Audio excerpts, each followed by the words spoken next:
Alright guys, how you doing? Today I'm going to walk you through a strategy to use that I was just thinking about in my head, and I decided to run the numbers thinking about anybody that hasn't really saved anything for retirement and they're getting a little bit older and they're worried about retirement. And if it comes down to a situation like that, then I'm going to suggest that you should use the tax-free savings account to your advantage every time over the RRSP. And what I'm going to do is I'm going to lay out two scenarios and two potential scenarios of somebody that is starting at 55 years old, makes under $50,000 a year. In Ontario's the tax brackets that I'm going to use in this video, which only really come into account for like a little bit of it. And I'm going to show you two identical saving strategies and how each would work by sort of timing different things in retirement, and I'll show you which one plays out better in the end. So let's suggest that this person can save $5,000 a year from the age of 55 until 65, so they're going to save $50,000 in their RRSP over the next 10 years, at which time, if they got a 4% rate of return, now they're going to have $60,030 in their RRSP. If they've watched K4 videos before and learned about my favorite retirement planning strategy, which is invest money into your RRSP, then take your tax refund at the end of the year or April or whatever, and now invest that into your tax-free savings account. Based on this person's income in Ontario, they're going to get a 24.15% refund on that $5,000 contribution every year, which is going to work out to, why didn't I write this down? This is all silly. All these notes on my piece of paper look like that, and then I have to try and figure out how to read them. So what is 5,000 by 24.15? Well, that's 12.07. That's what it is in my head. Anyway, so they take that $1,270 and they invest that into their TFSA. By the time they're 65 years old, now they're going to have $14,491 in their TFSA. Now, what I did was I looked at average CPP amounts for people in Canada turning 65, and the average monthly CPP amount that people in Canada receive is $703. So let's look at all of their potential sources of income. They're going to have $8,436 per year in CPP. They're going to have $7,704 per year in old age security. If they start withdrawing from their RRSP that has the $60,000 in it, they can take out roughly $3,074 a year. What I did was basically used a real rate of return of 2%. So I said they're going to get a 4% rate of return on their investments, and inflation is going to be 2%.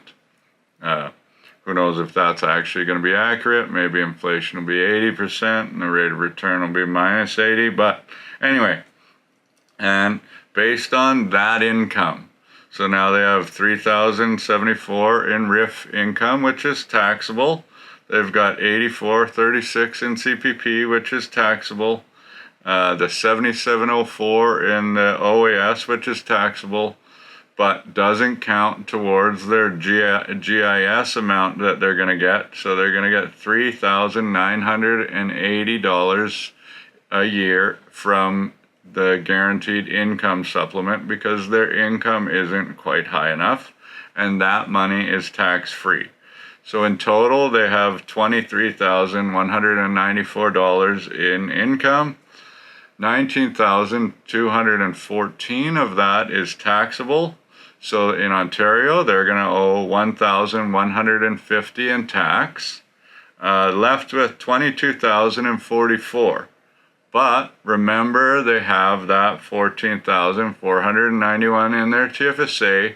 So if I use that same real rate of return of 4% of a return and 2% inflation, that means that they should be able to pull out somewhere along the lines of $742 per year in tax-free income out of their TFSA, for a grand total lifetime income of $22,786.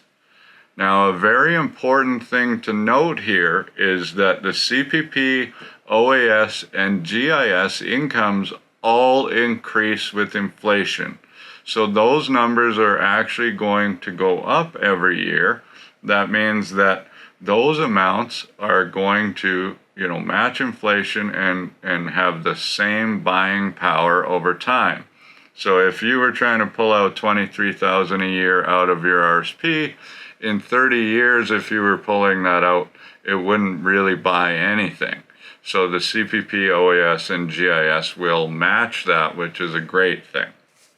Now, that's a lot. Now, this other strategy is just one more 5-year stretch. So we actually have to do a little bit of planning, but instead of doing anything into the RRSP, all they're doing is saving into a tax-free savings account, the $5,000 per year.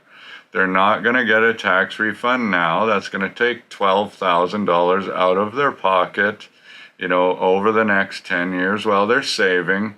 However, it will be made up for and then some. So they have the same amount in their TFSA. That's $60,030.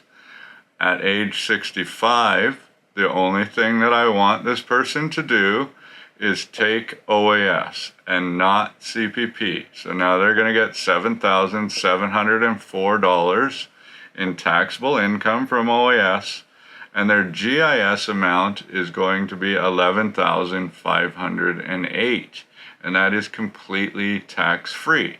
So now they have $19,212 in income every single year from 65 to 70 that they won't owe $1 in tax on. Now, the great thing about the TFSA is that at this point in time, you get to decide exactly how much money you want to take out of it, and it will not affect your GIS or your taxes whatsoever. So that is why this strategy is going to work.